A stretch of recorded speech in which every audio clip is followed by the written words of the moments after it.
PlayerUnknown's Battlegrounds released into Steam's Early Access program in March of 2017 with a full retail launch in December of the same year. H1Z1 and other early adaptations had established the groundworks of this new Battle Royale concept years prior, pitting 100 players against each other in a single map with a dead zone circle that would slowly close in until one player remained. But unlike those that came before, PUBG was actually able to grab mainstream appeal, snatching up over 3 million daily players at its peak on PC. Almost 2.5 years have gone by, and though it's been an amazing achievement so far, the journey has not been all roses and sunshine for PUBG though. The player count is declining at a rapid pace, as Fortnite had become unstoppably popular by early to mid-2018, which left little wiggle room for other VR games to survive, especially ones that needed major work. Last year I stopped playing PUBG on the reg because I was sick of a couple issues that never got ironed out. The hacking, the performance and the lag, the lack of updates and content, and the problems that foreign matchmaking had on US servers. I was upset that I loved a game that did not get the love it deserved, because these things were never ironed out by the time I left, but they should have been. This past month, I decided to jump back into the game to see how much it improved after 2.5 years in the pipeline, and to see if you should play PUBG in 2019.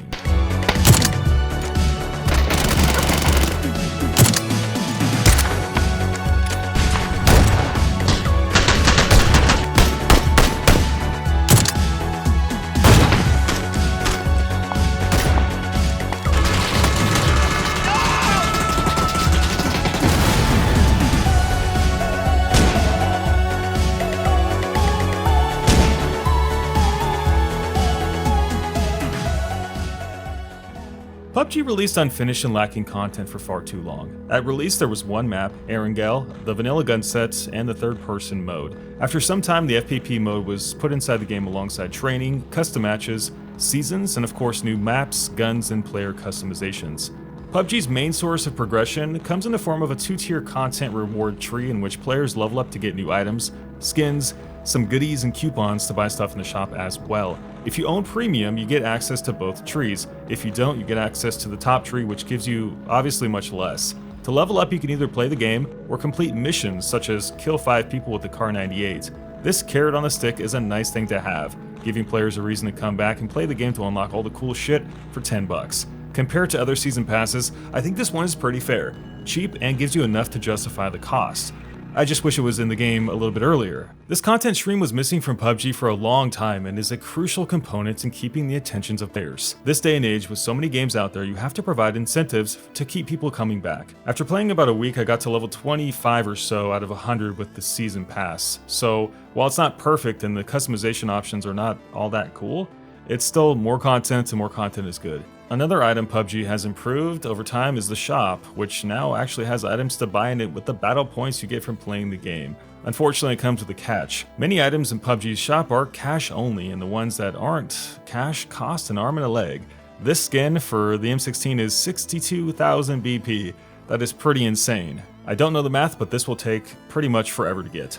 You can also buy loot crates as well, but to unlock them you have to buy keys for $3. This system is the equivalent of walking down the street and seeing dog crap on the side of the road. It is complete and utter garbage, and it was in the game as is before they revamped the store anyway. You'd get crates from playing the game, but you couldn't open them without busting out your credit card. Given PUBG is not a free-to-play game, I found this system and I still find it intrusive, ugly, and to this day I have 23 crates still sitting dormant in my inventory 2.5 years later. On the flip side though, PUBG has done wonders to increase the gameplay variety with the introduction of its new maps, new guns, and the rehaul of the original map with Erangel 2.0. I cannot overstate how welcome this new content is. Sandhawk was introduced as a small jungle-style map with beautiful colors and fast-paced action. It was a retreat from the slow-paced grind of Miramar, and playing Sandhawk offered a brand new way to play the game. Just like Vikendi, it injected life into PUBG through variety, as both maps were incredibly well done, and unlike the huge maps that came before. The cool thing about the maps is that PUBG offered unique weapons and vehicles for each one, such as the muscle car for Miramar,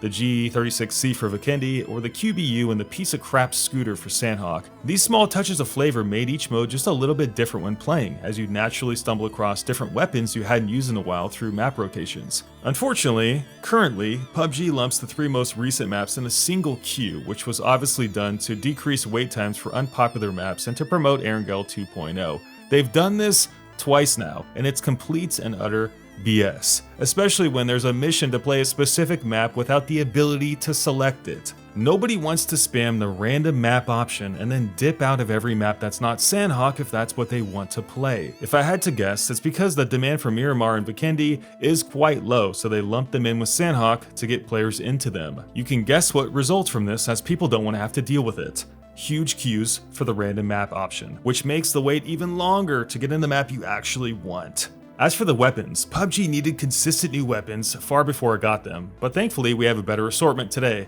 Currently, PUBG's matches are satisfying because there's a huge amount of weapons to choose from and they all feel pretty useful. What makes the weapon system good is that PUBG has changed the way attachments work, mostly for the better. You'll now find suppressors that fit assault rifles and DMRs, extended mags that fit SMGs and pistols. It's nice to know that items are much more universal, which helps eliminate the minigame of picking up stuff in hopes that you'll find the appropriate gun. Also, drop rates for guns have been adjusted up through time, which is one of the most impactful tweaks they've made. No longer do you constantly drop in compounds and find 5 bandages and a crowbar. You can usually find everything you need in a few minutes, which helps reduce downtime, especially on smaller maps, leading to action.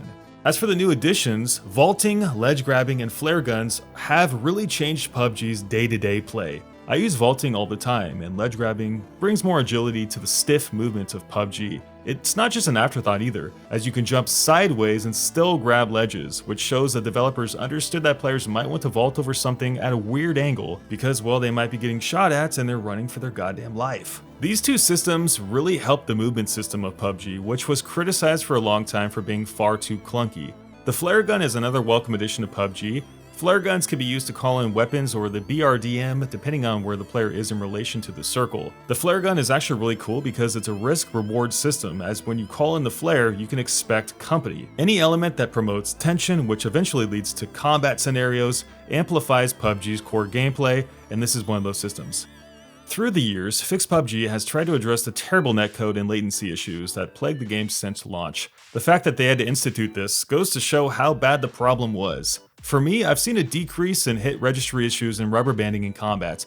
Thank God. In my 1,000 hours of gameplay, the best PUBG I've ever experienced is this year, though it's certainly not perfect. The shooting mechanics, they feel better, and I find myself dying a lot less to people warping around all over the place. Footsteps also work properly now, and the sound is excellent when it doesn't cut out on you when you alt-tab. Other problems though remain unfixed. Frame drops when the shit hits the fan. This happens way more than I would want. Bugs, glitches, and vehicles acting like they have a mind of their own half the time. The bigger annoyance though is the pop-in when landing from your parachute. Usually when you play a solo game, you want to land and grab a vehicle right away. It's pretty hard to do that when cars spawn in after you've already hit the ground. Not to mention guns, items, and even people. They need to fix this immediately. Though the main issue with PUBG, still, to this day, is hacking. I don't know exactly what they've done to reduce hacking, but it seems like it's about the same as it was last year, which was terrible. It's really unfortunate because the longer the game plays out, the more painful it is to get killed by a hacker. Unlike quick games, PUBG's matches can draw out over 20 minutes, and every game ends in the final showdown at the final circle. The closer you get to the end, the more time you've sunk into the game, and the more annoying it is when you get jacked by a hacker. If there is anything that I could attribute as the #1 culprit for the downfall of PUBG's popularity through the years, I have to attribute it to hacking. And it's the reason, on a day-to-day basis, I quit playing the game when it happens.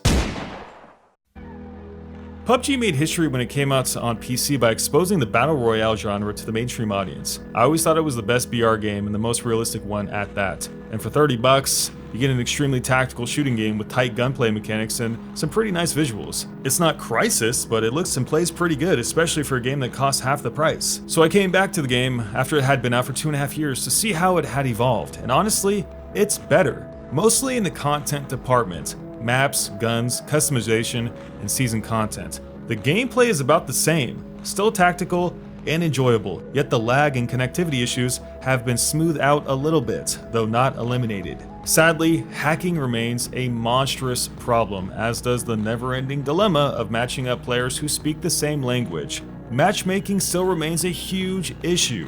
Grouping players in different countries regardless of the regional matchmaking system that was implemented in October of 2018. In a game that has primarily group-based options, that is of vital importance. Qualms aside though, PUBG is better in 2019, and if you're looking for a slow-paced BR game, it's definitely worth the try. And if you're looking for some supreme PUBG content, I'd recommend checking out Liddy on YouTube. His videos are awesome and super chill. Thanks for watching, guys. Let me know what you think about PUBG 2.5 years later. Have a great day, and we'll see you in our next video. Take care.